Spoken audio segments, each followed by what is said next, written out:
All righty, welcome into the Gary Ayd Show here on the Cave, cavetalkradio.com and the Cave Talk Radio app. It's great to have you aboard. A lot to get into today. I want to start talking NFL. Talking NBA, specifically about the finals.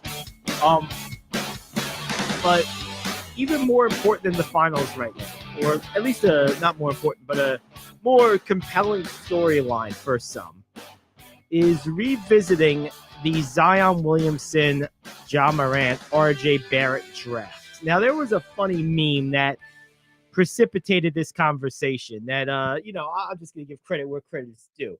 It was a little raunchy, but it was very funny. So now, for context, we know what's going on with Morant with the guns and all that. We know now, you may not know, but Zion was recently basically called out by a adult film star for sexually explicit activity between the two of them.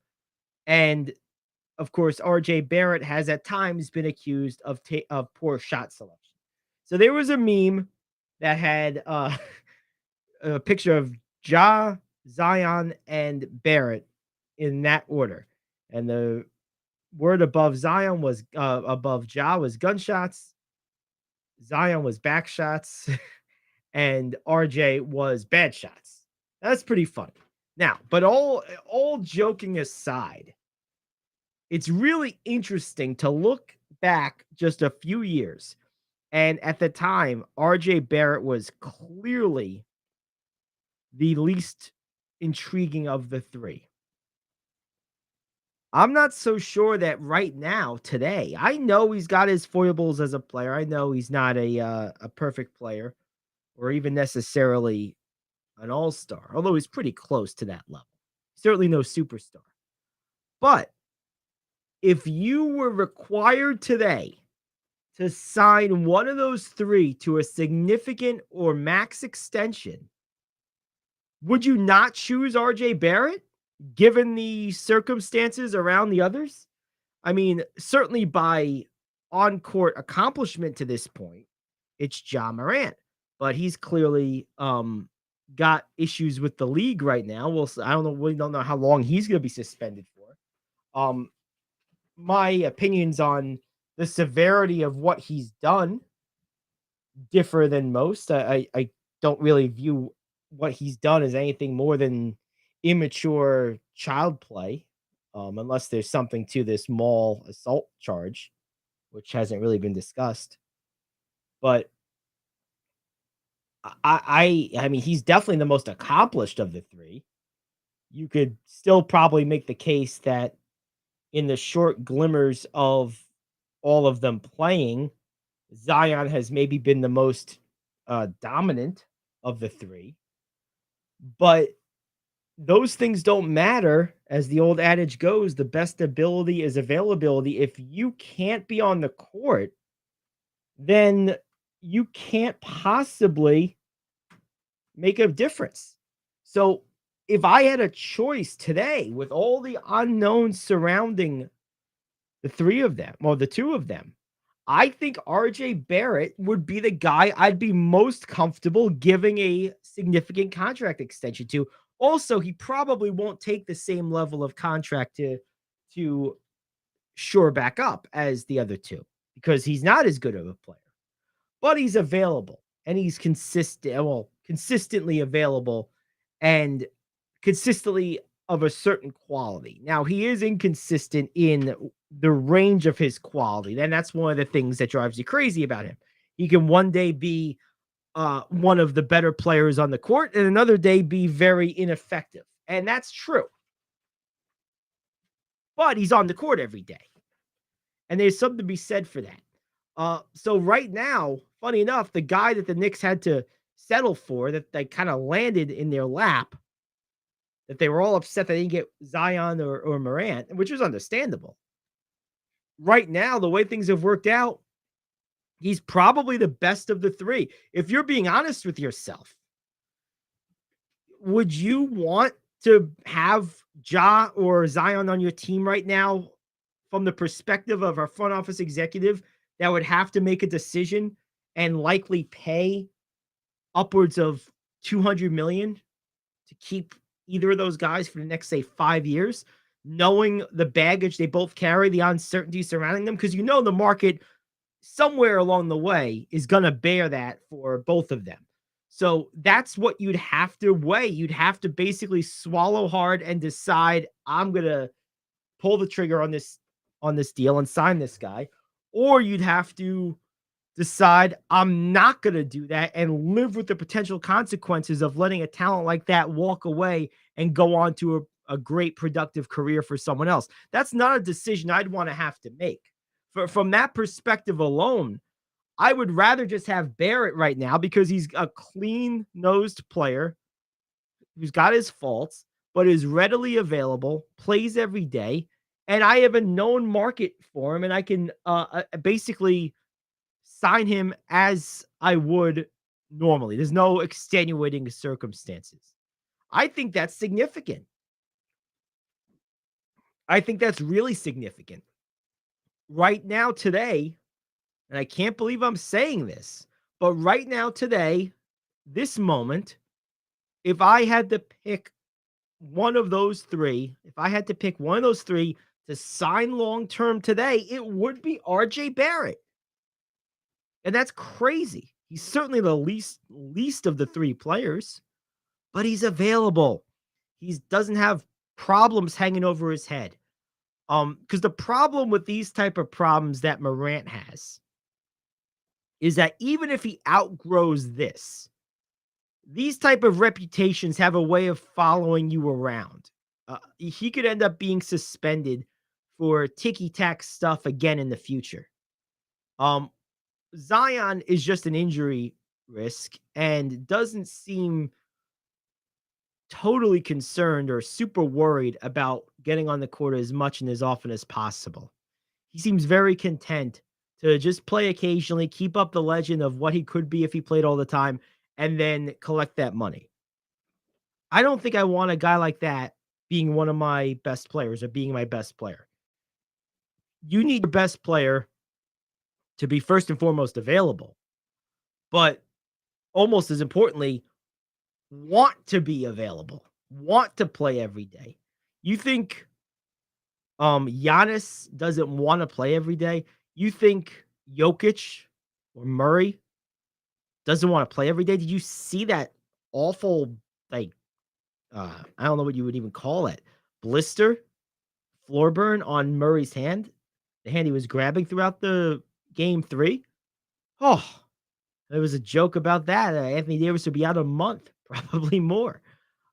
You want your best guy, not only you need your best guy to be available, but more than that, or as much as that, you need him to want to be readily available because that want will drive him to play through certain things, to not mention certain things. Because it is true that at a certain point, it's no longer the player's decision in the modern world. And it has been that way for a very long time.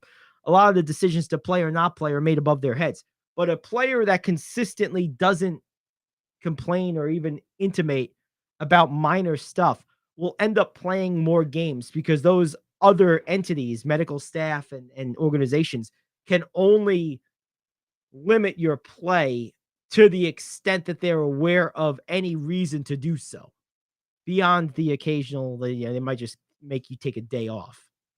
But, Bridges doesn't take days off, right? So you got to be available. And because of injuries, Zion's often not available. Because of his ongoing issues, Ja Morant almost assuredly won't be available for a good chunk or maybe all of next season. And then we'll see where it goes from there. That's a lot of unknown to have to contend with when you're considering a major extension. And in the case of Morant and Williamson, both would be your highest paid player, which would mean they would be your best or most important player, your bedrock player. And you simply can't have that size of a contract and that talent hole on a roster and not be able to maximize the use of it and expect to still win. It just can't happen. So right now, today, I would take RJ Barrett of the three. crazy as that is to say. All right, let's take a break. We'll come back. We got more to get to. It is the Gary Ayd Show here on The Cave. Coffee Lovers Middletown is now officially home to the home run of our favorite beverage, Days Coffee. Days' patented blend contains approximately 85% less caffeine than other coffees, which makes it better for you, yet unlike decaf coffee, still gives you that great pickup and tastes amazing. Formulated by a retired cancer pathologist, Dr. Grant Lee, Days Coffee is fermented with a patented enzyme that until now required a complex and thus expensive sourcing and production process. With Dr. Lee's formulation, this enzyme's great health benefits can now be brought to your cup quicker, easier, and cheaper than ever before. Here's how you get a hold of this game-changing cup of joe. Go over to radioonlydeals.com. Hey, Madison, it's Gary. How's it going? $4 gift certificate to Days Coffee for just $2. I'm good. That's radioonlydeals.com to buy your single-use digital gift certificate for Days Coffee. Okay, great. I think radioonlydeals.com. the way That's Gina wanted to do radioonlydeals.com. Enjoy the have preferred you and coffee Hannah of the on Gary one Ayd Show. interview and Enjoy your Days sister Coffee. Charlie on another. So what we're gonna do is we're gonna do the first. Are you like me? First, you have health and then insurance, we're gonna take but you don't have dental insurance. Do you need to get to the dentist right away? Maybe you need an implant or some other major service. So we got I found about a dental insurance plan that's just right for we'll be you. on the air. It's Okay? called Spirit Dental. Thank you. Spirit Let's Dental put you on hold offers a real quick. $100 lifetime deductible, a huge network of dentists. And here's the best part. There's no waiting periods. Yeah, that means you can call right now and have real dental insurance for you and your family tomorrow and get that immediate coverage you want. Spirit Dental has plans for just a few dollars a day, up to $5,000 annual maximum, and coverage for implants. Whatever age you are, the dental insurance you need is a free phone call away. Now don't wait, and be sure to ask about Spirit's vision plan. Here's the number: 800-631-9229. 800-631-9229. That's 800-631-9229. Hey friend, life happens and you need money. What do? You call the special toll-free number we're about to give you. We will send you a link to your phone with details on how you can loan up to $5,000. Couldn't you use $5,000 to pay for your rent, pay grocery bills, get your car repaired, or whatever you need? It's up to you. We don't care. We're just here to lend you the money. And we'll lend people money with good, bad, or no credit at all. Of course, some terms and conditions apply, and you'll see those on the link we're going to send you. So if you need up to $5,000 maybe as soon as the next business day, call this number right now. We will text you a free link with details. Paid for by Money Mutual. Call 800-586-7112. 800-586-7112. 800-586-7112. That's 800-586-7112. All righty, welcome back to the Gary Ayd Show here on The Cave, and we are joined now by some of our OC Bomber Players of the Week and guests. We have Madison and Hannah Ringus. We'll have their sister Charlie in just a moment on the other side of the break. Hello, ladies. How are you? Hello, ladies. How are you? Good. How are you? Good. Hello, everyone. So, first of all, congratulations. Madison, let me start with you. You just completed your senior year. You had a really heck of a year. Your team went 20-3. How are you feeling right now? Honestly, pretty good. It was a great season. I was glad that I got to finish out with all my teammates. I've known them for probably like 10 plus years now. So it was an awesome experience overall for my senior year. That's awesome. And which school are you graduating from? Menacing Valley. Menacing. Okay. What are your future plans? Do you plan to play collegiately? So right now I'm looking at a walk-on tryout for Binghamton University. Oh, very good. Well, I wish you the best of luck with it. Now, what's going to be, it might be too soon to answer this, which is totally understandable, but as you sit here today, what would you say your biggest memory from your senior year is going to be down the line? So one of the parents actually took a picture from our section semifinals game after I hit my first home run, and it just captured the moment perfectly. It's a shot from behind me from third base, running into my teammates. So that was definitely one of my favorite memories. Oh, that's awesome. That's really cool. Hannah, so you are on varsity now as a freshman. Congratulations on that. Thank you. You're very welcome. How much have you kind of modeled your own game after your older sister? Well, the whole reason I played third base is because of her, because I grew up watching her play. I was always at her tournaments. So I take my play from her and my dynamics from her and my energy and things like that from her.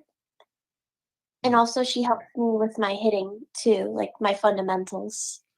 What do you think is the part of the sport? And I'll address this to both of you. Well, let's start with you, Hannah. What do you think is the part of the sport that requires the most work or practice? I would say hitting, Why is that? because new habits can develop very easily. And if you're with, say, for your school ball team one season, things in your batting stance and swing can start to change because you're not around the same people or coaches. That makes sense. What about you, Madison? What's the part of the game that you find yourself having to spend the most time working on? I definitely spend a lot of time hitting, but defense has always been my favorite, and I think that's because it is extremely hard in softball, especially because the game speeds up so much as you move up in levels. So I find that I do spend a lot of time fielding because it's such an art, honestly. Yeah. Now you both play third base, right? Yes. Mhm. Okay. What is it about fielding, Madison, that like where did you find, I guess the question I'm trying to ask is, where did you find the biggest jump in the speed and the necessity for faster reflexes for fielding? Was it what level did you notice the biggest jump at that you've experienced so far? Probably JV to varsity. You'll see a huge difference in level of play. Um, Now, is that driven by the speed of a pitcher or the skill of a batter? Or I'm guessing probably a combination, right? Yes, definitely a combination. Yeah. Um, Hannah, for you, you're obviously just starting your high school journey here. Do you have hopes of playing in college as well? Yes, I want to play in college too. Awesome. Very, very good. What's been, you guys are a few years apart in age. Is it 3 years you guys are apart, or 4? Yeah. 3. Okay. That's like me and my sister. So I guess you guys shared high school 1 year. Yeah. Mhm. How much time have you guys gotten a chance to, or have you ever even had a chance to be teammates on the same team at the same time? This was probably the first time that we've actually gotten to play on the field together. When it came to travel, we were always too many years apart to be on the same team. Right. And any time that they moved up for any tournaments, I wasn't available. Uh, who got to play third base? I did. Hannah moved to first base for varsity this year. Did you guys flip coins, or did you pull rank there, or what happened? She has the age privilege. She got priority over me. Understandable. Now, Hannah, given you got to play a different position, do you feel comfortable playing first base going forward if that's your best chance to play, or are you still committed to wanting to play third? I will always play first if I have to because I got more comfortable playing there with my travel team because we didn't have one when our one pitcher had to pitch. So I definitely got more comfortable there over the past year. What was the biggest adjustment for you when you first started playing first base? What was the hardest part about adjusting to it? It feels a lot slower than third base and um probably like certain footworks that I have to practice, like depending on where the throw goes from my teammates. Mm. Now, do you have a strong throwing arm? Yes, Did you feel it was wasted at first base? a little bit. Sometimes it's a little boring. Yeah, yeah. Yeah, that's why they would throw me at first base because I couldn't throw anywhere. So like, as long as you can catch it, we'll just stick you over here. I was like, but I'm not old and I'm not yeah, come on, like, but yeah, I understand. But that's a hard position to play though, first base, because I mean, Definitely. you have to basically be able to catch everything. It's almost like being Yeah. an upright catcher. Yes. Definitely underrated. Yeah, it's a hard position. Going back to you, Madison, what or have you committed to Binghamton? Yes, I Okay. am committed academically. Yes. Okay. And what are you planning on studying? What are you hoping to come out of there with? Biology. I want to get my bachelor's there. Okay. Cool. What you have any plans on what type of career you want to pursue? Definitely pre-med track. I'm aiming for a doctor, just not sure what specifically I want to do. Very, very good. And Hannah, last one for you.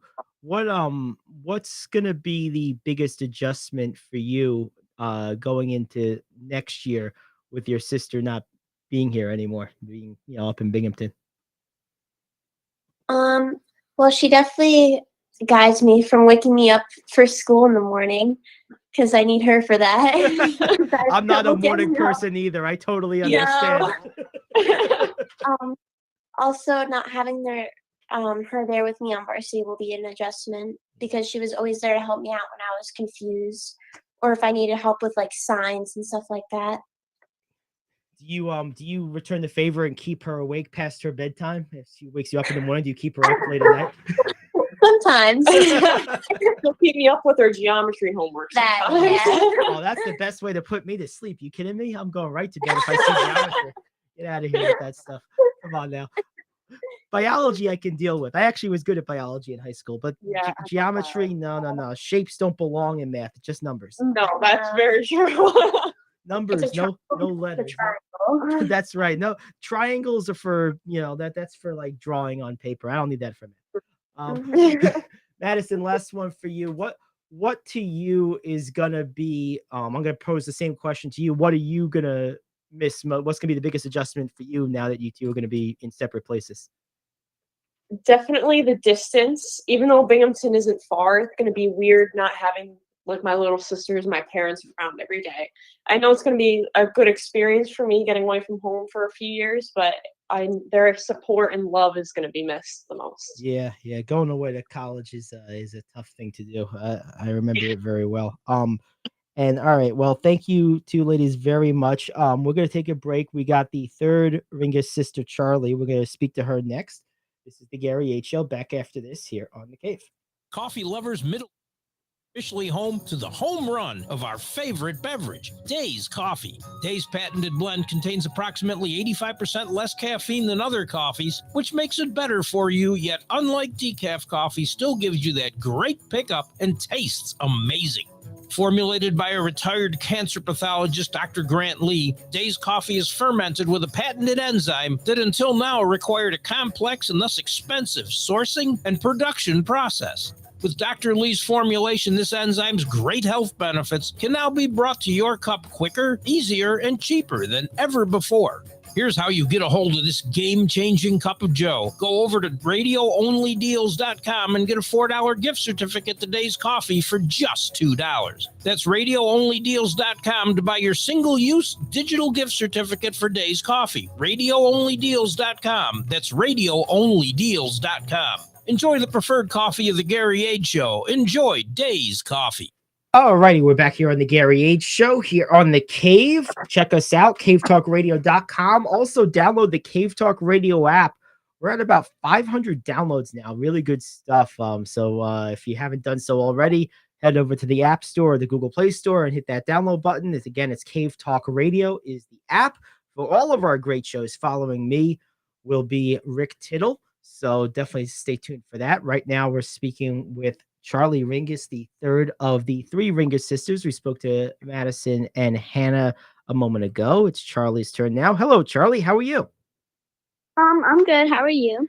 Good. Thank you for joining us. So first of all, congratulations on being you're the youngest of three, right?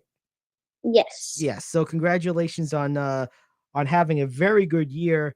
so far, hitting over 500. And I'm just curious, being the youngest of the three, were you just like pretty much from the time you can remember doing softball because both of them were doing it? I think from watching them and seeing how much my sisters had fun playing, I think that's when I developed the love for the sport and wanted to start playing. Awesome. At what age did you start playing softball? 4 years old. Wow, so you were really right from the jump. What to you is your favorite part of the sport? Do you like hitting, fielding, something else? Um, I'd say getting on the field and being able to be there with my teammates and just sharing the bond and having fun on the field. Yeah, so the social aspect of it, basically. Mm-hmm. Awesome. Yes. Now, how how much do you emulate or try to copy some of the ways your sisters approach the game, whether a batting stance or I know you all play the same position. How much influence has their style of play had on you as you've tried to learn your own way of playing? A lot.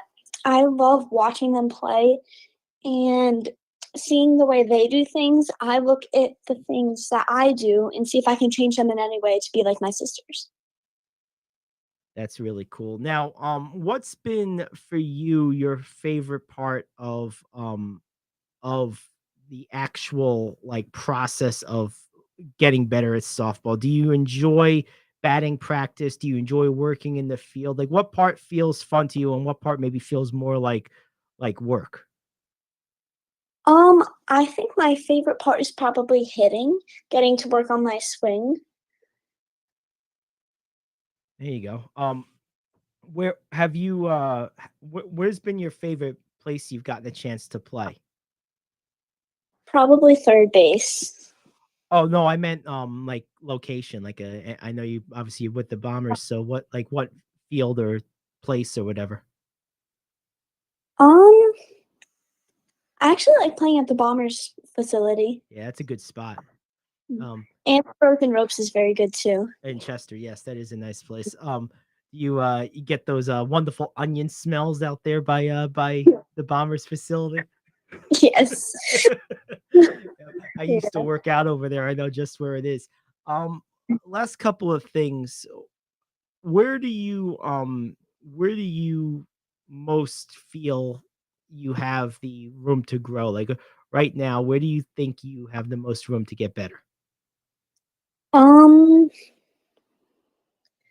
I think the mental part of the game, keeping my head in there even if something bad happens. Just got to move on to the next play.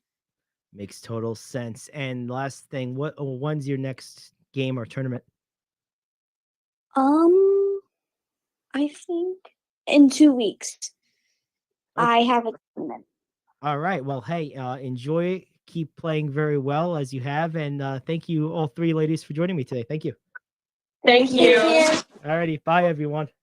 Bye. Bye. There you go. That is the Ringus sisters, Madison, Hannah, and Charlie. This is the Gary Ayd Show. Joe Vasile of the Renegades up next here on The Cave.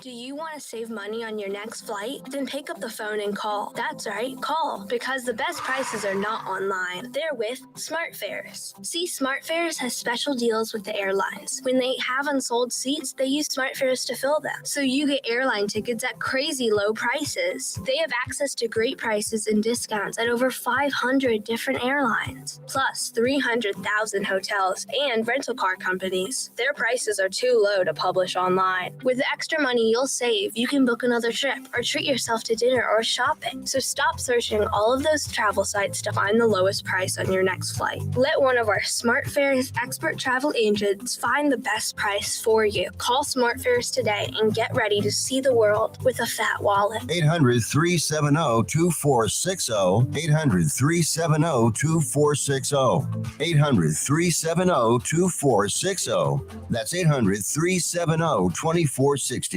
Come on, you watch the news. Be prepared to pay more taxes. Then if you owe back taxes or haven't filed in a few years, get ready. The IRS, the largest collection agency in the world, will be coming after you. with the power to collect taxes by any means they want to. Hey, they can freeze your bank account, your passport, even padlock your business. Oh, good times. Look, if the IRS claims you owe them $5,000 or more in back taxes and they're coming after you, don't panic. Call my friends at Get a Tax Lawyer first. Their job is to negotiate with the IRS and save you money. They're experts at it. That's all they do, and you can trust them. In some cases, they have reduced a $50,000 tax bill to less than $1,000. If you owe the IRS $5,000 or more in back taxes, call now for a free consultation. Call 800-649-8617. 800-649-8617. 800-649-8617. That's 800-649-8617. All righty, welcome back to the Gary Ayd Show here on the Cave, cavetalkradio.com, and the Cave Talk Radio app. It's great to have word. If you haven't already done so, definitely be sure to download that mobile app. We've had about 200 new downloads in the last couple of weeks, really in the last like 4 weeks. So good job, guys. We appreciate it. Keep it up. If you have not done so already, it's the Cave Talk Radio app in both the App Store and Google Play. Be sure to do that. You can listen to this show or any of our other great shows like Scott Farrell or Rick Tittle, which will follow me. Definitely check it out. It's the Cave Talk Radio app. All right. We are joined now by Joe Vasile of the Hudson Valley Renegades in our weekly spot. Hey, Joe, what's up, man?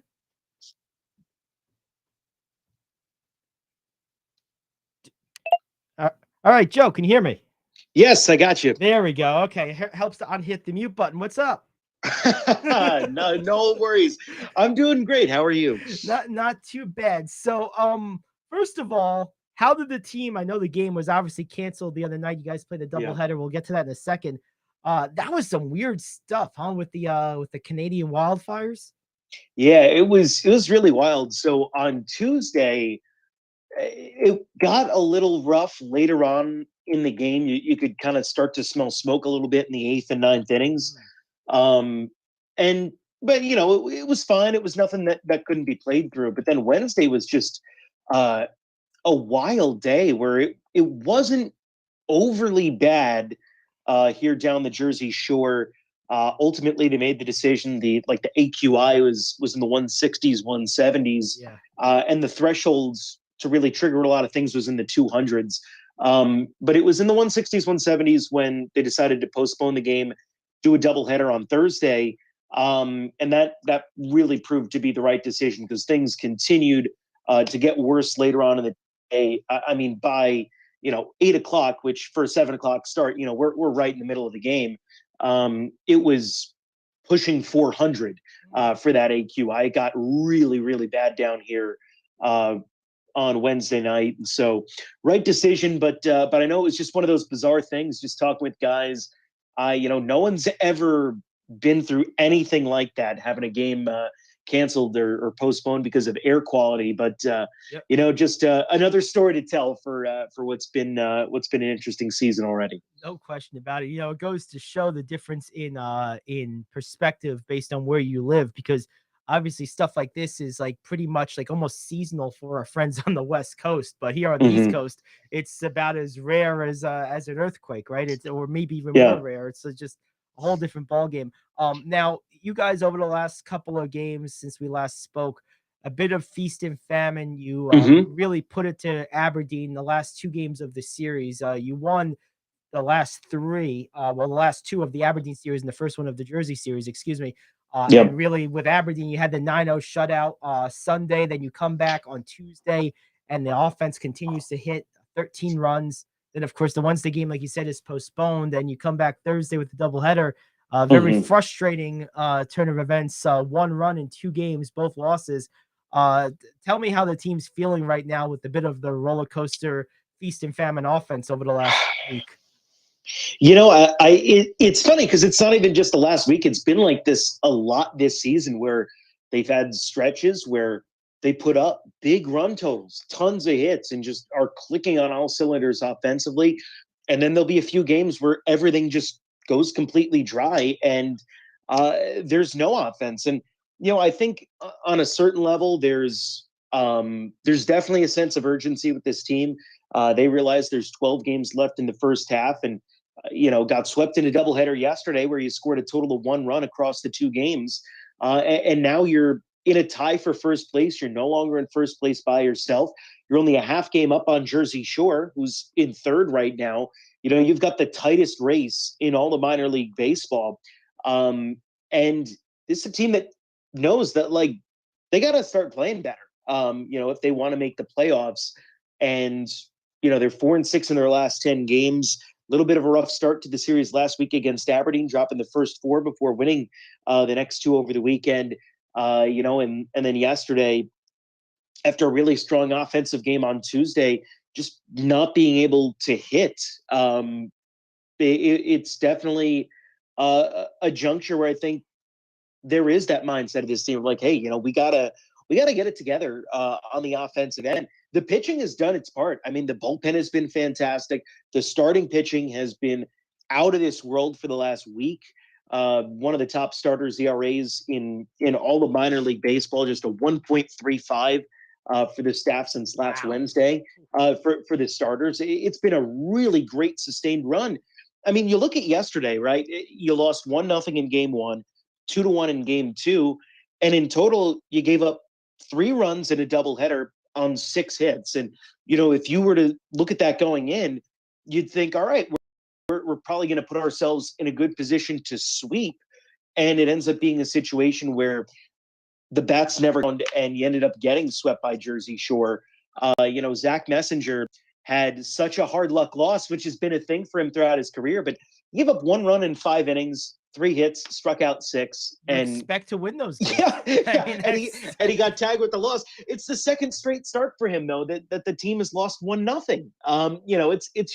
It's tough because here you have a starting rotation that's putting you in a position to win games, and they're just not able to consistently hit enough. And like I said, like, the offense is there. They scored 9 runs on Sunday against Aberdeen in the series finale, 13 runs against Jersey Shore in the series opener on Tuesday.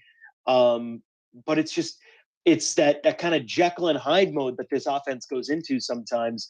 That kind of reared its head at a really bad time yesterday and ended up seeing the team get swept in a doubleheader. Yeah, no question. And making matters a little more frustrating. Of course, we still got a lot of season ahead of us, but this is a team that's right on your heels now, just a half game back. Yeah, 2 games that were very winnable with just a couple of key hits could end up playing very large when it's all said and done, with Jersey now just a half game back, as opposed to had they won both those games, maybe 2.5, 3 games back.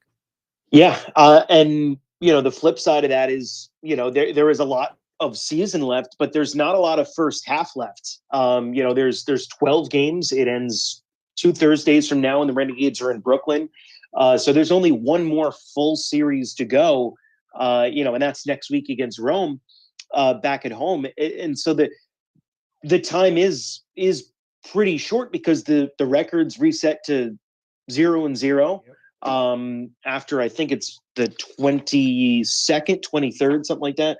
Yeah, the 22nd of June, everything resets to 0-0. And so you're looking at a second half where it's like, all right, we don't know what other teams are going to be good in the second half. We don't know what the Renegades are going to look like in the second half, with guys getting called up and, guys from Tampa coming up. So there's a lot of question marks. And when you have the ability to make the playoffs right there in front of you, like this team has right now, you really got to kind of seize the day. And there is, to just throw out another cliche, the time is now to do that. Now, can you, for the benefit of the audience, even me to a certain degree, Joe, can you explain exactly how that first half system works? Because it's not a common thing in sports. Yeah. It's basically exclusive to minor league baseball. So the first half, second half is, because rosters do change so much because of promotions and the trade deadline and things like that. This was many years ago. Minor league baseball decided to split most of the leagues up into a first half and second half system. Now every league is like this. So in the South Atlantic League, we play a 132 game season. The first half is 66 games. The second half is 66 games as well. So the best team for those first 66 games earns a spot in the playoffs, and the best in the second half earns a spot in the playoffs as well. And then the first half champion plays the second half champion in the first round in each the North and South division. And then the winners of the North Championship Series play the winner of the South Championship Series. So it's a way to reward a team that is really good in the first half. And then, sometimes team gets off to a hot start, then they lose all their prospects up to the next level, and they're not as good in the second half. But it's a way to reward those teams that were good at the start of the season, rather than just kind of, maybe a team that didn't change a whole lot, but happened to win a lot of games because they had kind of an unchanging roster throughout the season, even if they were never, the best team in the league for any stretch. And so that's kind of how that works. Now, who qualifies for the playoffs? Is it just a division winner in each division, or how's that work? Yes. Yeah, it's just the division winners in each half. And if the same team wins the division in the first half and the second half, then it goes to then you would have a wild card where it would be the next best record in your division for the full season. Cumulative record. Okay. So, okay. Yeah. Yeah. Got it. Yeah. And then first half ends up hosting games 2 and 3 of a best of 3 series. And the winner of the second half hosts game 1 in the playoffs. So it also helps you, if you win the first half, it helps you secure kind of that home field advantage in the playoffs. Yeah, sure. So you see, folks, it's not just the fun, creative promotions. Minor League Baseball is creative up and down the line, man. It's a whole different, it's its own ecosystem. It really is. It's a wonderful thing. One thing that I'm curious about with the team here, you guys have coming up right now, your next couple games. You still have a few games with Jersey. You have one tonight, one tomorrow.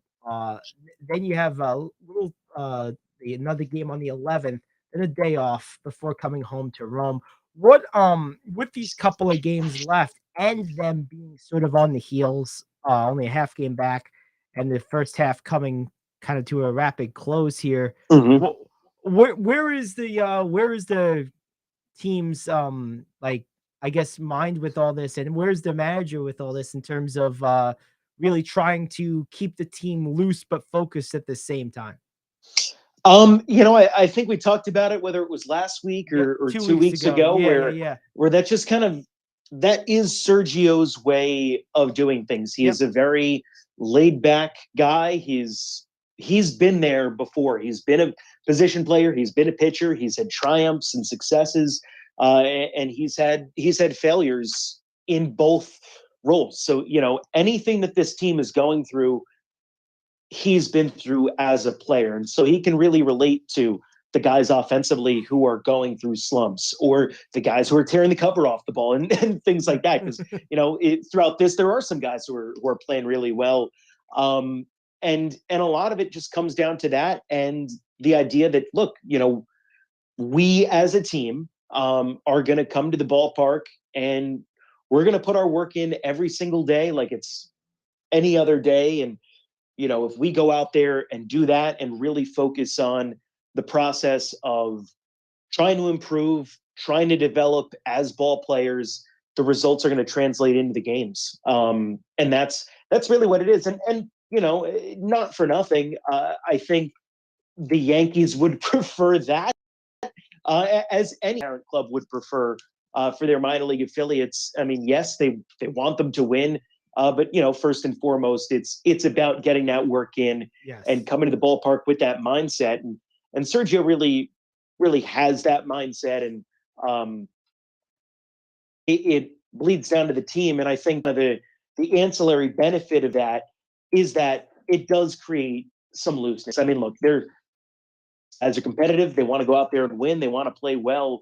But at the end of the day, they also realize that, okay, the Yankees are not evaluating me as a player. The Yankees are not evaluating the coaching staff as coaches based on whether or not this team wins games or whether they make the playoffs.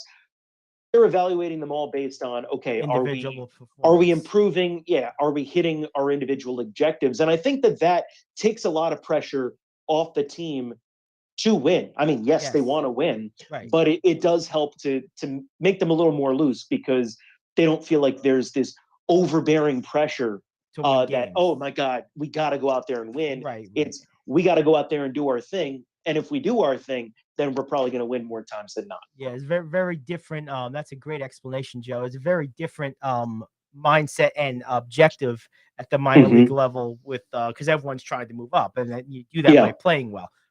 Yep. One other thing I want to touch on with you real quick, a little bit off the field. Ozfest coming up. This is one of my favorite events in all of the Valley every year, and a bobblehead too. I'm not usually a bobblehead guy, but this one's a pretty significant one with Oswald Peraza, of course, the first Yankee to actually renegade to play for the Yankees. That's pretty neat. Tell me about this promotion. So, on Thursday, this coming week on June 15th, we're doing our first bobblehead giveaway of the season. It's Oswald Peraza, who, like you just said, was our first Yankees era renegade to play for the Yankees. There were a couple other Yankees era guys who made the bigs, but it just wasn't with the Bombers because they've been traded away. But Peraza had a great start to the year in 2021 before he got moved up, made his big league debut last year. And this bobblehead, the shipment just came in today, I think, or maybe it was yesterday. But it's pretty cool. It's him kind of mid-throw, and it's actually not a bobblehead; it's a bobble arm. So his throwing arm is what bobbles. You got the Empire State Building on there, a little bit of a road to the Bronx, kind of as our nod to the Hudson Valley now being a road to Yankee Stadium, and it's a pretty cool looking bobblehead. We've got a couple good ones this year. Been really excited for this one though, because obviously it kicks that off, and it should just be a really fun one. We started sharing some pictures of it on social media today, and the number of people have gone, oh my God, you got to send me one of these. Please send me out one of these. Like, save one of these for me. Like, it's been really positive. So you're gonna want to make sure if you're coming out on Thursday, you want one of those bobbleheads, get there early. Gates open at 6:00, and I expect there's going to be a long line for it. Hopefully, good weather, and should be a really great night at the ballpark. Absolutely, and good luck tonight. Have a good call. Hope you guys get back in the win column. Obviously, it's a big game on the schedule as we discussed. So good luck tonight, and we'll be talking next week. Thanks, Joe. All right, thanks, Gary. Appreciate you. Man. That is Joe Vasile of the Hudson Valley Renegades. This is the Gary Ayd Show. Hour 2 coming up next here on The Cave.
Alrighty, we are back.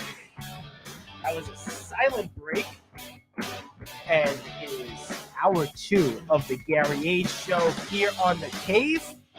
Great to have you aboard, cavetalkradio.com, and of course the Cave Talk Radio app. And hour 2 means my alter ego joins me. The guy I plan to be like when I grow up. Or grow old, I'm not sure which. Either way. It's grow old. I hope you don't ever plan on growing up. Okay, yeah, that growing up just means responsibility and crap. Yes. Good stuff. Rich Anselmo is here. So we got a lot in the second hour. We didn't do the question of the week, question of the day in the first hour, so we'll do that this hour. We'll hit a top 5 by special request. Haven't done that in a while. And of course, we got NBA and Stanley Cup to talk as well. So what do you got for the top 5 here, Rich? Let's think Dalvin Cook. Ooh. This is going to be a nice, easy one. Give me your top 5 destinations for him. Oh, sweet. This is a nice, easy one. I mean, and we haven't done it in a while. It's been a while. He is so good and really still pretty young. What is he, like 27? Yeah. 26? I'd have to look, but he's something in his mid to late 20s. He's not an old guy, even by the standards of that position. This guy's a difference maker. So really any team could use a guy like this. Now, narrowing it down, like I said yesterday, to me, he is a missing piece for Buffalo. This guy would make this offense completely different. Totally would make them multidimensional in the way they're not right now. And I would think would make life so much easier for Josh Allen because you could just hand him the ball. You know, like I agree. I actually like him as a fit better than DeAndre Hopkins. Yes, no, definitely, me too. I do think the Bills need a second receiving threat, but it doesn't have to be Hopkins. I think they need a difference maker at running back. They've had a lot of okay to decent guys, but it's time to get this done. They've been knocking on the door now of a championship contending team for a number of years. It's time to just go get this done. Get Cook, bring him in, and let's slam this door and take home that Lombardi trophy. Because I really do think that he makes them, assuming they bring back some type of pass rush. That's the other question I have with this team. But Miller's coming back. Miller is coming back. Okay, good. Russo's a year older. Yep. So there you go. He's the guy. To me, he makes a difference and he turns them into a title team. I really believe that. So they're number 1 by a lot. Now, number 2, almost for the purposes of preventing him from going to number 1, but it would just be an embarrassment of riches, would be Kansas City. Because if I'm Kansas City, I don't want Buffalo getting this guy for the very reasons I just explained. So I think there is probably among those 3 teams, Buffalo, Kansas City, and Cincinnati, a Cold War of sorts whereby they are trying to prevent the other from getting guys because they're all so close.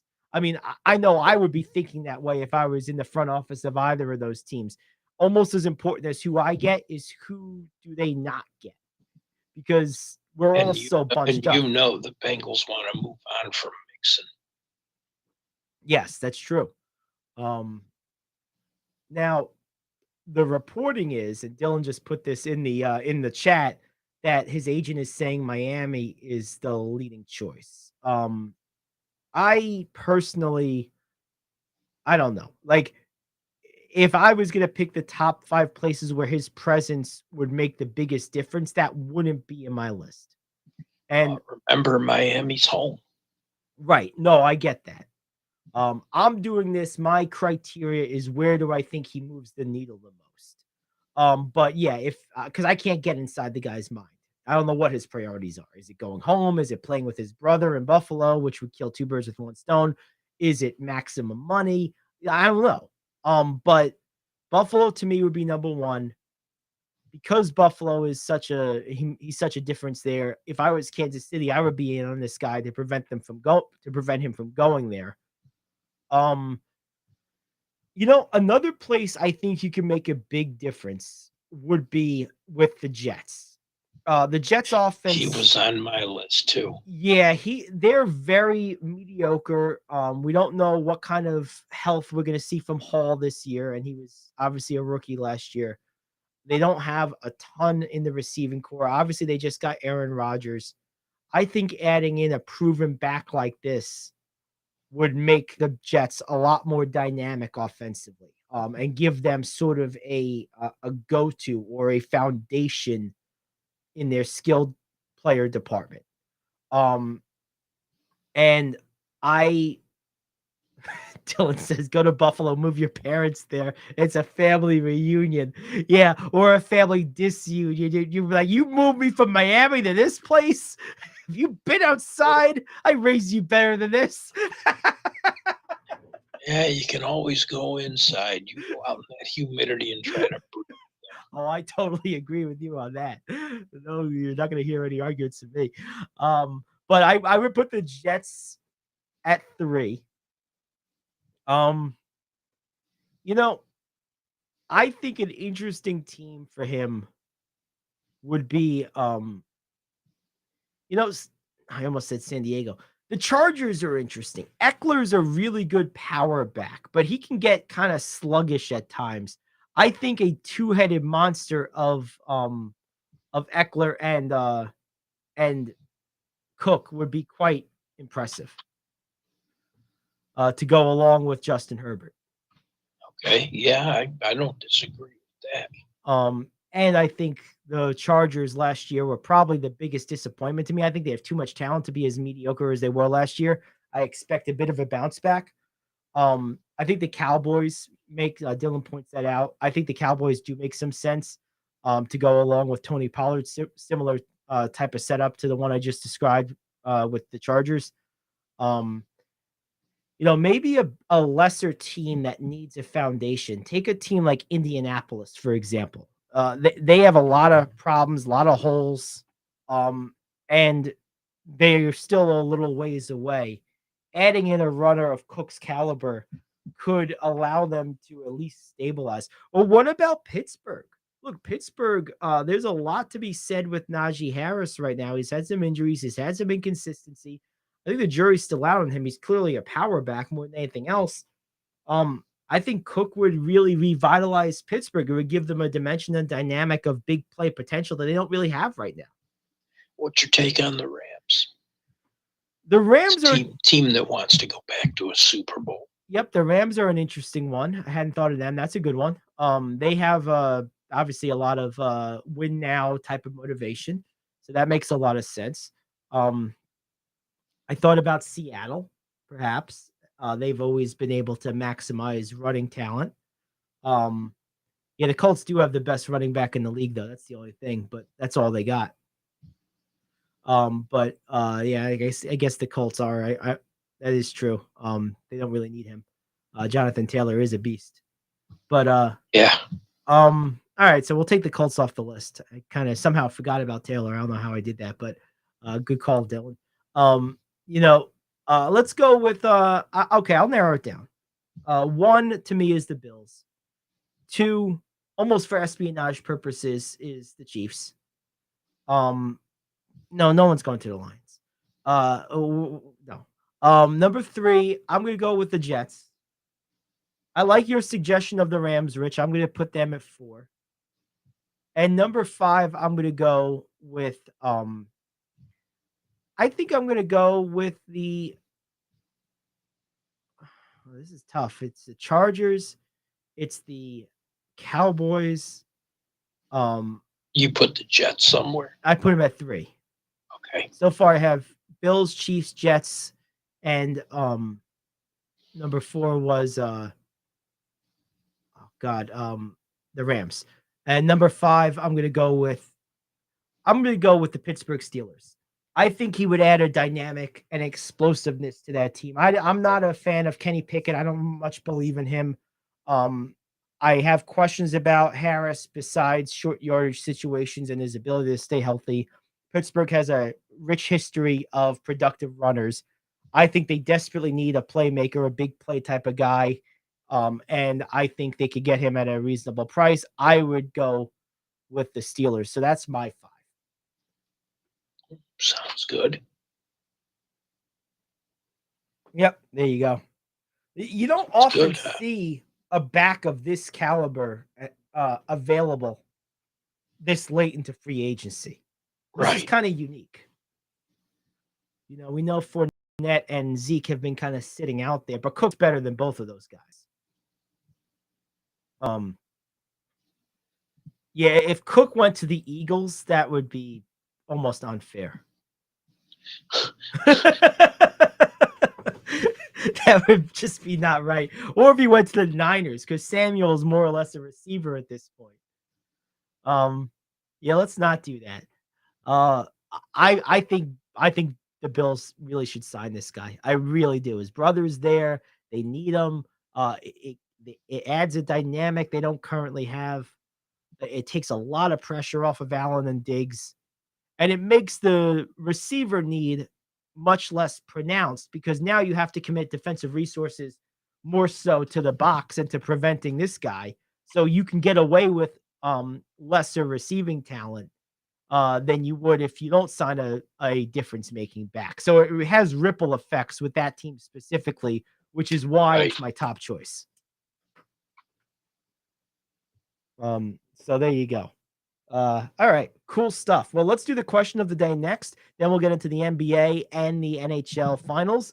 This is the Gary Ayd Show. Back after this here on The Cave.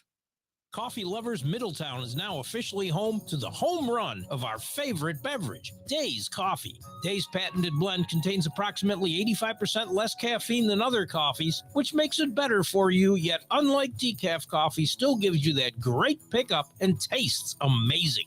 Formulated by a retired cancer pathologist, Dr. Grant Lee, Days Coffee is fermented with a patented enzyme that until now required a complex and thus expensive sourcing and production process. With Dr. Lee's formulation, this enzyme's great health benefits can now be brought to your cup quicker, easier, and cheaper than ever before. Here's how you get a hold of this game-changing cup of joe. Go over to radioonlydeals.com and get a $4 gift certificate to Days Coffee for just $2. That's radioonlydeals.com to buy your single-use digital gift certificate for Days Coffee. Radioonlydeals.com. That's radioonlydeals.com. Enjoy the preferred coffee of the Gary Ayd Show. Enjoy Days Coffee. The NFL is fishing for new fans across the pond. Back in 1 minute with your sports question of the day. I've got a unique vacation idea for you that's right here in the United States. If you're ready for a vacation that's fun and downright affordable, listen up. It's driving distance for many of you, so no planes, no airline delays, no hassles. It's Branson, Missouri, the entertainment capital of the Midwest. It's a real vacation for as little as $99 a night. Live music for everyone. Branson has 3 beautiful, enormous lakes, water attractions, live shows, great food, and tons of entertainment. It's a perfect vacation for you and your family. Or if you're retired and you want to have a great time. And you can stay in Branson for as low as $99 a night. Please understand, this is not a timeshare offer. It's a real vacation for as little as $99 a night. We've got a free vacation guide we want to send you right now. All you have to do is call for complete details. Get your free Branson, Missouri guide right now by calling this number. 800-284-0523. 800-284-0523. 800-284-0523. That's 800-284-0523. The NFL has added France and Ireland to its Global Markets program. The program allows select teams to spread their reach by organizing fan groups and selling media and sponsorship deals in those countries. France scored the Saints. And as for the Emerald Isle, the Pittsburgh Steelers became Ireland's first team, though the Jacksonville Jags have also been granted international marketing rights in Ireland. Question: which country do you think will have the best NFL fans, Ireland or France? Of those two, I'm going to say Ireland because I mean, there's very few things that go with football better than beer, and there's nothing that goes with Ireland more than beer. So Ireland, football, and beer seem like the unholy trinity for me. I think that when I think of France, I think of like tourism. I think of like beautiful architecture. I think of like wholly expensive food that's too small. I don't think of like, masculine type of audiences for like that I think of with football. Ireland, I think of guys, I think of beer, I think of potatoes, meat and potatoes. I feel like the culture that I associate with Ireland in my mind is a closer match to the culture I associate with football fandom in my mind of those two countries. So I'm going to go with Ireland. I'm going to take a different approach. Okay, we're going France. I am. The fan base over there is already quite large. Well, it's certainly a bigger country. I think they'll be more engaged. And I just do. All right. I mean, there's certainly something to be said for sheer numbers. Obviously, France has a much larger population, so there's more to draw from. There's no question about that. So that I certainly understand. I don't know. I'll tell you this: the country, if I could throw an other in there, I think Germany's going to dominate NFL fandom in Europe. I think Germany's going to eventually have one or two teams. Yeah, of all the countries in Europe, that's the one that I think is probably the best long-term fit for NFL football. And not for nothing, but who wouldn't love to hear like a big hit or a big touchdown in German? German's like the most aggressive, vicious language in the world. After like a big sack, you imagine like a German accentuating call. How awesome would that? I would want to learn German just to understand that. How exciting would that be? I agree. I mean, like, I'll tell you a funny story about Germany. I didn't have to take language in school growing up. So all of a sudden, when I was going for my bachelor's degree, I was required to take a language. And knowing that a lot of people took languages earlier in life, and it was mostly Spanish and some French, I decided to do something totally different. The logic being I would be starting at ground zero with everyone else because who takes German? So, and which was proved to be Who takes German? I took it in high school. Okay, well, when I was going to school, it was pretty much French or Spanish was all anyone took in high school, one or the other. More Spanish. That's because they were both filled. Well, there you go. So anyway, I got placed in German. Okay, got it. Well, this turned out to be accurate. My logic was correct. No one had taken German before. Everyone was brand new to it, which is what I was going for. Well, anyway, the other reason I took it is I've always, just being a fan of history, I've seen a lot of like Germans speak in like history documentaries and stuff. And I just wanted to be able to yell at someone in German because you could really scare the crap out of someone in German. German's a scary sounding language. Oh, it is. It's like the dad voice language. The angry dad voice. But anyway, no, I would say of those two countries, I would think the better fit would be Ireland. But I see your point about France. So either way, There's a large audience there for it. Right. Well, there's just so many more people. Yeah, well. and there's already a built-in fan base, which is why they're moving there and not Italy. Right. Well, there you have it. All right, cool. Well, there's our question of the day. Let's take a break. We'll come back. We'll do the NBA. We got some NHL. We got news you can use, maybe a little on the Mets as well. This is the Gary Ayd Show. Back after this here on The Cave. Are you like me? You have health insurance, but you don't have dental insurance.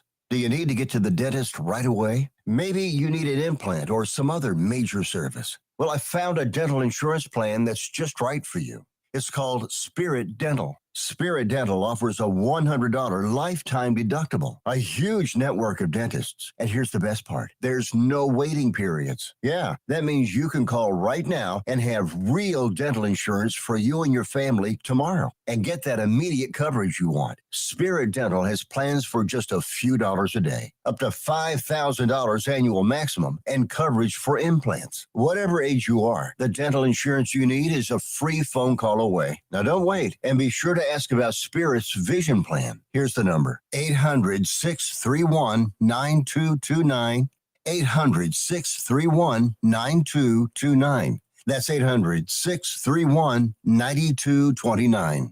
Hey friend, life happens and you need money. What do? You call the special toll-free number we're about to give you. We will send you a link to your phone with details on how you can loan up to $5,000. Couldn't you use $5,000 to pay for your rent, pay grocery bills, get your car repaired, or whatever you need? It's up to you. We don't care. We're just here to lend you the money. And we'll lend people money with good, bad, or no credit at all. Of course, some terms and conditions apply, and you'll see those on the link we're going to send you.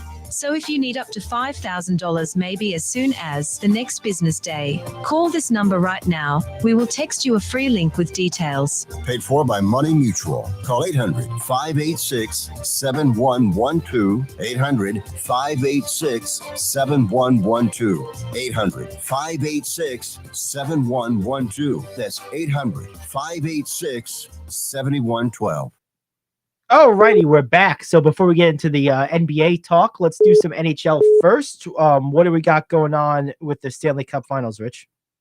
Game 3 last night. We have a series. All right. Vegas up 2-1. Well, up 2 games to none, and 2-1 in Game 3 with under 3 minutes to play, and just couldn't score the put-away goal. Someone hit a post, someone hit a crossbar. Matt Tkachuk tied the game with a couple minutes left, and Carter Verhaeghe won it with a goal about 4.5 minutes into overtime. So it's a 2-1 series, and Vegas might have wakened Florida up with those 2 blowouts. There you go. Wake 'em up. Interesting. Game 4 is Saturday after tonight's 3rd of 4 championship games in Miami area. That city must be going nuts right about now. 4 straight days of championship games. What an atmosphere. That is really something. You know, if I was going to rank the cities that would most appreciate this, Florida cities wouldn't be high on my list, but Miami would be first among the Florida cities. Yes. As long as it's not baseball. Well, that's Tampa, and they don't like, for whatever reason, they just won't turn up. Nobody goes to Marlins games. That's true. And you figure with all the retired Northerners down there, you figure someone would. What else are they doing? Right. The only thing that I'll say is at least the Marlins make it easy not to go. They're a pretty miserable team. They're in second in the East and playing well. Yeah, but they don't have any relevantly exciting players. Tampa's good every year for like a decade and a half. Tampa's very good. They do. They have Alcantara and Jazz Chisholm. They got a few players that are worth watching. Jazz Chisholm on the cover was a travesty. I like Alcantara.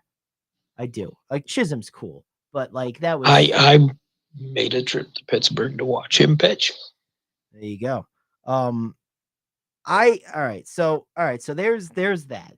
Now let's get to the NBA. I haven't really talked much about this game yet, believe it or not.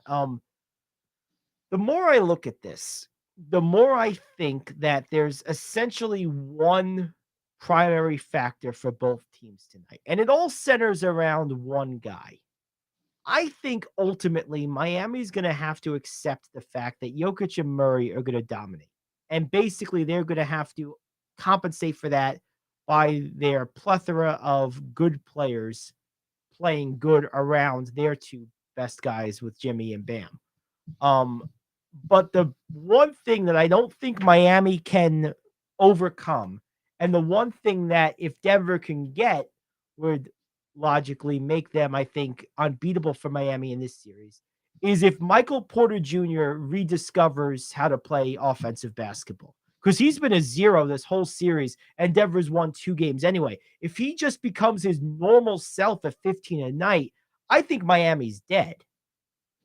I think he's a key in this series for both teams for basically the same reason. I think Miami has a shot in this series if he remains MIA. If he becomes his self again, I think Miami doesn't have an answer, even if everyone plays well. I think if he plays his average game, Miami's other guys, Robinson, Vincent, and Martin, could all play at the top of their game at the same time, and the Nuggets would still win because of how dominant. I'm just going to take the dominance of Murray and Jokic for granted.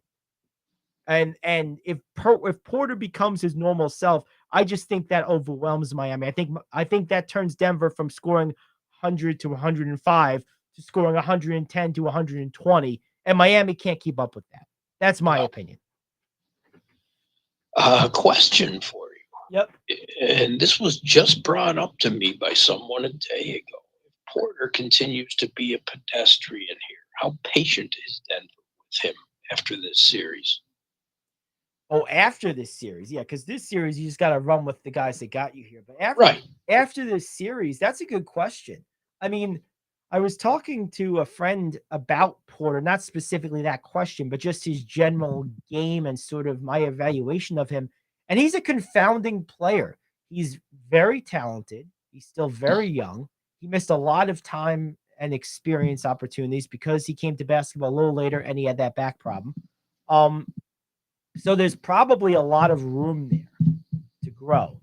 The question is this the right place to do it in now that they're a title contending team? Or are both parties better off with bringing in another kind of proven veteran who is more comfortable being a third or fourth option and move Porter to a place where they're not contending right now, but he can realize his potential? That's an interesting question. Because I don't know what to make of him myself. I'll tell you this. He's improved significantly with his defensive discipline and positioning. He's a much better defender now than he was a year ago. And with his raw skills and athletic ability and size, he is a formidable defender with a little bit of know-how that he's acquired. So on that side of the ball, that's why he's still getting minutes, despite the fact that he forgot how to play offense, is because he is still a very versatile, useful defender. But even that hasn't been up to par in this series. Not like we've seen him play. Yeah, so I don't know. He's had a terrible finals. There's no ifs, ands, or buts about it. I would be slow to move on from a unique talent like that. But if I could, let's say I could trade him. I was going to make up an example here.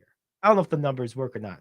But let's say I could trade him to the Knicks for Evan Fournier and I don't know, like Quickly. Like, let's say the Knicks wanted to move on from Quickly because they have a logjam at that position and they want an extra wing and an extra shooter. You know, that might make some sense. If I was Denver, I would do that trade. If I was the Knicks, I would do that trade. If I was Denver, I wouldn't, because you haven't replaced Porter's spot. You just added depth. You added some more consistent scoring punch, and you added a spot up shooter, basically. But that, like, I don't like moving on from guys like this, but I also sometimes think bad fit. Like, I don't know that a young player who needs that type of room to roam and really discover themselves is best served in a situation where he can at best be a third option. I think he needs to go to a place where he has more room to roam for a little while and then figure out, okay, where do I fit long-term in the NBA, and then go back to a contender. That's just my opinion. Would he get that in New York? He'd get more of it than he would in Denver. I don't think so. He would be a true third option.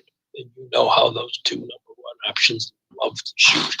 Yeah, Brunson does dominate the ball, and so does Randall. That's true. Yeah, they both do. Yeah. So maybe you send them somewhere else then. Maybe you send them to a place like Detroit. Or maybe you send him to San Antonio. Maybe you move him to San Antonio for, say, Keldon Johnson or Vassell. I don't know, but I think he needs a place to really stretch his legs and see what he can be. That's what I think. I think all young players of ability need those first couple years to basically be on a lesser team with just more options to just see what they can become. I think one of the reasons Shaq and Kobe were so combustible and didn't get along is because Kobe really never had that before he was asked to fit into a championship team, even though he was the second guy. But like that's a lot to ask of a 19, 20, 21, 22-year-old. And to me, it's Kobe Bryant's signature accomplishment in his career. The fact that they were able to win those 3 titles and Kobe was able to play such a veteran team game, despite the fact that he hadn't had his chance to fully stretch his legs yet, I think is unique in NBA history. Most of the time, a talent like that doesn't play on a team like that. Especially when you consider the first guy who will do everything he can to let you know he's the first guy. Yes. No, it's a very difficult situation. I've always said that had Shaq come to the Lakers in 2000 instead of 96, I think Shaq and Kobe would have played the rest of Shaq's career together. I think they would have gotten along much better if Kobe had had 4 years to feel himself out, see where he can be, and get frustrated with losing. I think they would have appreciated each other more had that happened first. Interesting. But, so I think maybe Porter needs to go somewhere. But I do think he's a key to this series because I do think if he finds his game offensively, I just don't think Miami has. You were asking yesterday about when does Miami run out of like adjustment options. If Porter discovers his offensive game, that's your answer to your question. I just don't think they have an adjustment to that. No, they don't. They really don't. I mean, they made a nice adjustment before game 2 with the pick and roll. Yep, and that zone defense really threw Denver for a loop in game 2. Yes. They figured it out in game 3 in the big way, though. And now, what do you do to stop that? Well, that's why I don't think you can do anything. That's why I'm taking Jokic and Murray's production for granted going forward the rest of the series. I think what we saw in game 3, they're just going to continue to do. The question is for Miami, if Porter remains kind of a zero, and our other 3 guys besides our top 2 players, 3 of our 4 other guys, the Robinsons, the Vincents, the Martins, and the Lowrys of the world, if 3 of those 4 guys perform at a high level and Porter remains MIA, I think we could still possibly overcome and beat the dominance of Jokic and Murray. But if Porter plays even average, I don't think it matters what those guys do. Because I don't think Miami, to answer your question, I don't think Miami has another adjustment to make on Murray and Jokic. I think that's just what it's going to be. I just think they're both too good. I agree. They had their one trick. It worked for a little while. But these guys are smart and they figured it out. And I don't think there's other tricks to pull. And then in game 3, Jokic and Murray were playing chess and they were playing checkers. That's it. There was just no way around it. I don't think there is a way around it. I think that's what you have now if you're Miami. And I think you just have to overcome those 2 with 3 of your 4 role guys. If I'm going to take Jokic and Murray for granted, let's take Butler and Bam for granted too. They've both been pretty consistent. But now I need 3 of those 4 to play near the top of their game to give myself a chance. I mean, Denver might still beat them anyway, but like at least I get a chance. But if Porter plays well or someone else drops 20, let's say Kentavious Caldwell-Pope has a big game, which he's prone to do every once in a while, I think Miami is sunk too. I think Miami can't afford anyone else on the Denver roster scoring more than about 12 points or so. I think if there's another guy that scores anywhere close to 20, I think Miami loses any game where that happens. That's what I think. I agree. If it's not Porter, what if it's Gordon? Gordon, or I mentioned Pope has had. And what about this Christian Brown guy? This guy, I mean, he hasn't scored 20, but he's a factor in this series. Like Miami, that's an adjustment that I think they still can make. Like they got to find a way to, neutralize his energy and aggressiveness some, because I'll tell you what, there's been short stretches of 2 games now where he's been the second best player on the court for Denver. Yeah. I mean, he's really made an impact. One of the top 2 were sitting. Yeah. Yeah. So, like, he can't just be an afterthought for Miami. Miami needs to have a plan for him now because he's a factor at this point. They do. They do need to have a plan. And they have to come out with the same energy because Denver didn't in game 2. They did in game 3. I don't think Malone lets this go. They're going to come out with that same energy in game 4. Even though Miami's bench is clearly outscoring Denver's bench. Denver's always having one guy come off to do something. Plus their starters play more minutes. Yes. It's going to be quite interesting. It certainly is. One other adjustment from Denver's perspective, and I wouldn't make this a primary matchup, but I would like to experiment at times, particularly if there's times in the game where Butler is out and Bam is in. I would like to see Porter on Bam a little bit and see how that matchup goes, because it keeps Jokic from having to kind of follow him out to that elbow area where he's at such a disadvantage. Because Porter is a strong, particularly in the upper body. He's got a lot of strength. He's got the length and height. I think there would be an interesting sporadic change of look against Bam Adebayo if I was Denver. That might be. That really might be. Would that wake Porter up? It might. I mean, that's what I'm thinking. I mean, it certainly shows a level of confidence in him if you give him an assignment on one of the 2 best guys. But it's interesting. It really is. That might be just what Porter needs to snap out of this. Yeah, because if I was Malone, that would be my whole focus. I just get Porter waking up, because that would be part of my focus. So the first one for me would be to make sure they come out with that same energy as they did in game 3, because it's easy enough to get rid of this. Lead if they come out like they did in game 2. Don't have it won yet. That's true.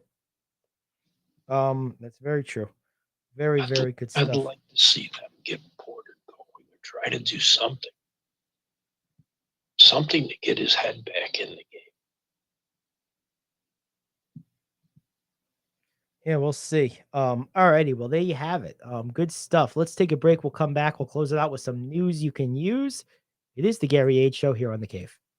Do you want to save money on your next flight? Then pick up the phone and call. That's right, call. Because the best prices are not online. They're with SmartFares. See, SmartFares has special deals with the airlines. When they have unsold seats, they use SmartFares to fill them. So you get airline tickets at crazy low prices. They have access to great prices and discounts at over 500 different airlines. Plus 300,000 hotels and rental car companies. Their prices are too low to publish online. With the extra money you'll save, you can book another trip or treat yourself to dinner or shopping. So stop searching all of those travel sites to find the lowest price on your next flight. Let one of our SmartFares expert travel agents find the best price for you. Call SmartFares today and get ready to see the world with a fat wallet. 800-370-2460. 800-370-2460. 800-370-2460. That's 800-370-2460. Come on.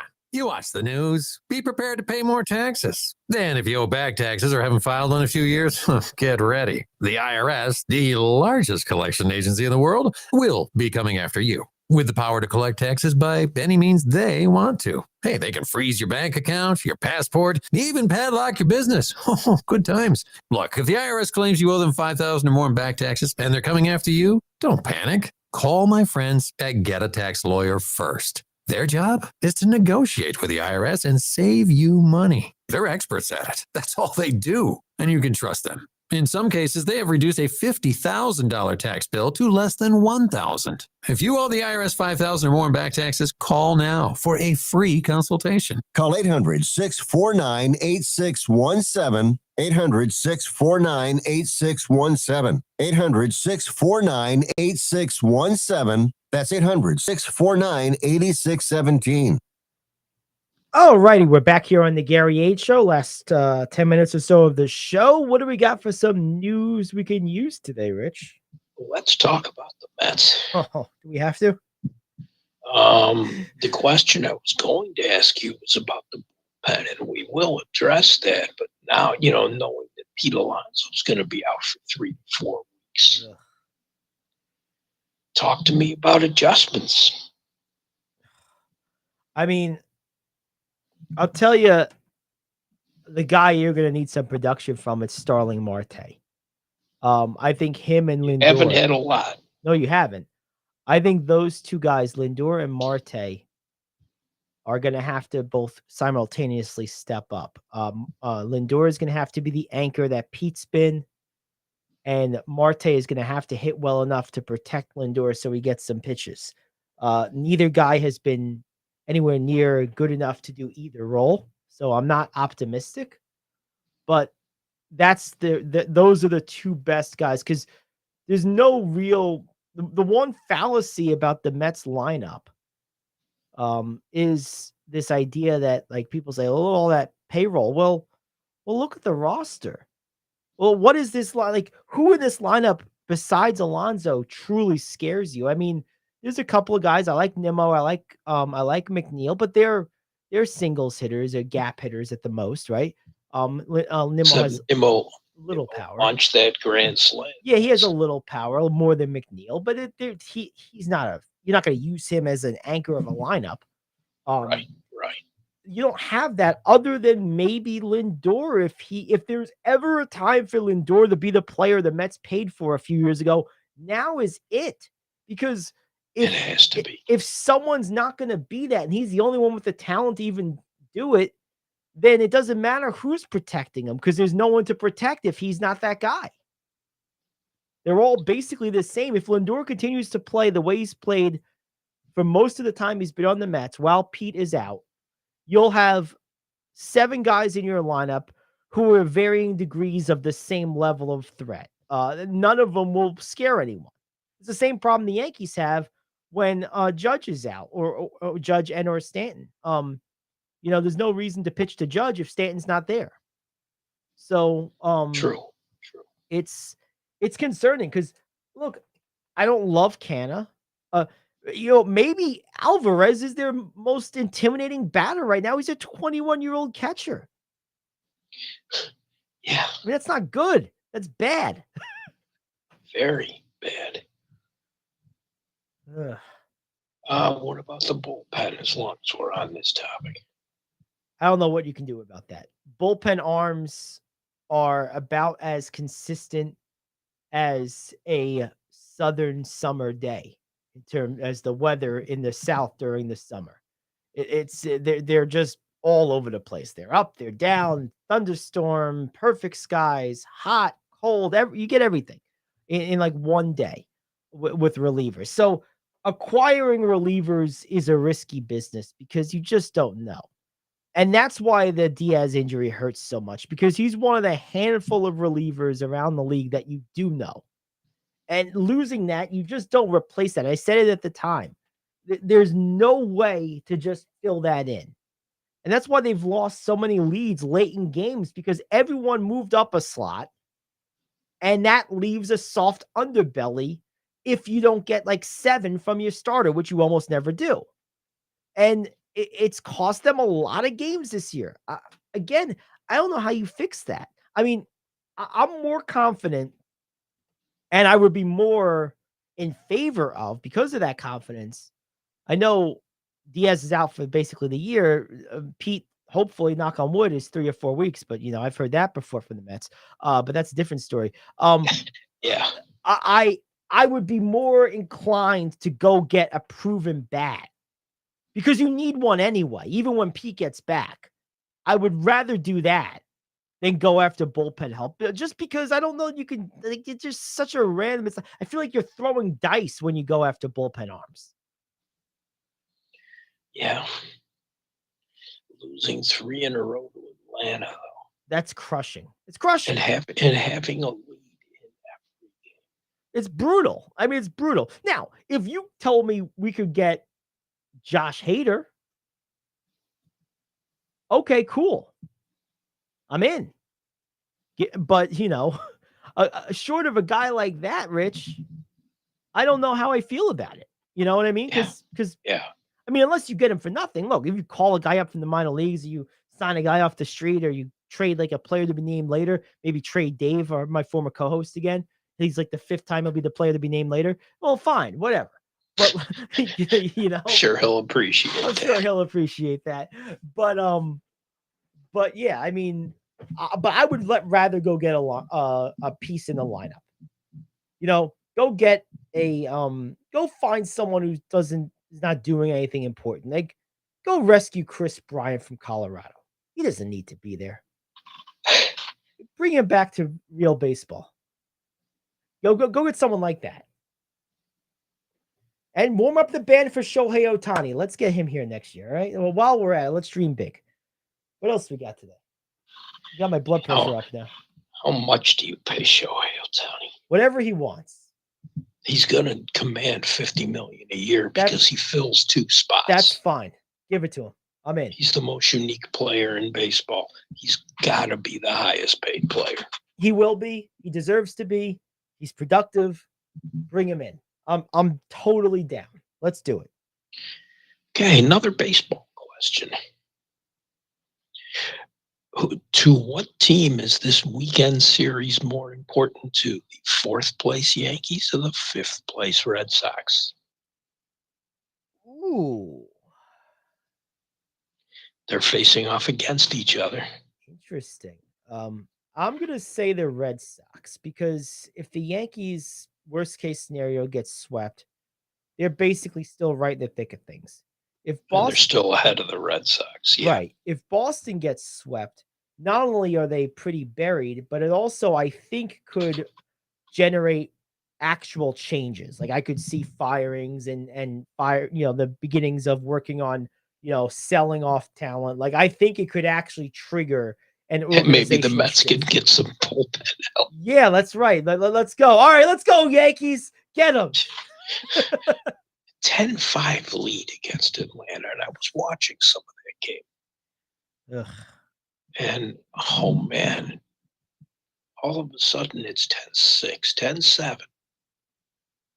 Back to the hockey game, and boom, 9th inning. It's 10-9. I'm like, oh, they're going to blow this. It's 10-10, and I'm like, yeah, it's done. And Aziel hits a 3-run walk-off. Ugh. Awful. Ugh. Terrible. Just terrible. The Philadelphia 76ers put out some really good renderings of what their new stadium's going to look like. Mm-hmm. The proposed arena is going to have, it's going to cost almost $1 billion and $1.4 billion. Oof. Privately financed by the Sixers. Now, we just saw this happen in Arizona. They're saying the arena is going to have a $1 billion economic impact on Philadelphia, bring in 9,100 construction-related jobs. There are protests in Chinatown scheduled for Saturday to not build this thing. What is with these cities that will spend their taxpayers' money and it gets approved. But now Phoenix with hockey and Philadelphia with basketball are footing the bill, and the people don't want it. Yeah, I have to be honest. This is a topic that I don't really like to dive into too much, or don't really pay a lot of attention to. Is the multiple layers of bureaucratic and political grandstanding, backstabbing, backroom dealing, all the mess that goes into these stadiums. And this is why I always say, as much as just the principle of a billionaire owner of a major league team or an NBA team or whatever sport we're talking about should just on principle buy their own stadium. This would be the reason if I was one of those guys, principle aside, I would, because it's a pain in the neck. Who wants to deal with this mess? I don't want to talk to these idiots. Politicians are the lowest common denominator of the human species. They really are. I want nothing to do with these clowns if I can help it. But no politicians are complaining about this. Yeah, they've done their complaining behind closed doors already. This is the city. Look, if the people don't want it, they don't want it. But instead of going through all the layers, like, go right to the people of the city, do some type of case study, and then, if they want it, go buy your own plot and build your own thing. You're still gonna have to get permits and stuff. It's not gonna be zero interaction with the bureaucracy, but it eliminates a lot of it. Yeah. Like, I know this particular situation isn't that, but that's why I don't follow these stadium stories that closely, is because most of the time, like, think about like what happened with the Islanders for all these years. Like, why? How? It's like the only team they've ever had in Long Island, save for like the Nets for like 10 minutes. What are we doing? Like, stop. Oh, it drives me nuts. Well, community organizers are planning an anti-arena march and rally from Philadelphia's Chinatown and Center City through to City Hall on Saturday. Bring them some lavender flowers and a couple of like bell bottoms and let them be the neo hippies they want to be. They'll be happy. They'll just send them home. Play Woodstock music. I don't know. Come on, people. Stop. All right. We got time for one more. What do we got? We have time for one more. The Red Sox suspended Alex Verdugo because he failed to run hard from first base on a slow chopper hit by Masataka Yoshida last night. He was easily thrown out at second. I said that was kind of harsh. I went back to look at the play. Yeah, I would have benched him too. Hey, you know what? Even if it's harsh, I like seeing some of that in baseball or in sports in general. It's nice to see a team police itself a little bit. Oh, do I have time for one more quick one? I'll make it brief. All right, what do you got? Tyreek Hill. Yes. Person who never knows when to shut up. That's true. Issued a challenge to Lionel Messi. If you're so good, come on out and race me. Let's see who's faster. Shut up. Oh, God. Just shut up. You're an idiot. And I'm being nice. Yeah, you are being very nice. It must be because it's Friday. You're going to challenge actually someone who's a difference maker in their sport. And someone who's done things you'll never approach because you're faster. Well, you're more stupid to challenge him on that front. Sit down, shut up, and get the hell out of here. Tyreek Hill is a moron. But he's a fast moron. He is a fast guy. He is very fast. I don't think Messi should take that challenge. He's not going to win that race. First of all, Messi's got better things to do. Yeah, well, that's true. His contract's going to make him a part owner. Tyreek Hill will be working at McDonald's in 10 years. You get the Vin Baker treatment. Not even smart enough to go to nursing school. Can't even go to Ferguson. Oh, jeez. That would be quite a sight. Hi, I'm Brick. I'll be your nurse. Like, great. Wait, but I'm here because I got hit by a brick at a construction site. Can I get someone else? You kidding? I would put him in a kid's ward. I think they would love Oh, they absolutely would. I'm just joking. Good for him. I hope he has success with it. It's just funny. I'm just putting the optics in my mind of seeing like a 6'8", like 300-pound like nurse, and name is Brick on top of that. That's just good times. Anyway, good for him though. That's cool that he wants to do something like that. All right, well that does it for us. We'll see you Monday. Enjoy the weekend, and we'll see you then. It's the Gary Ayd Show here on The Cave.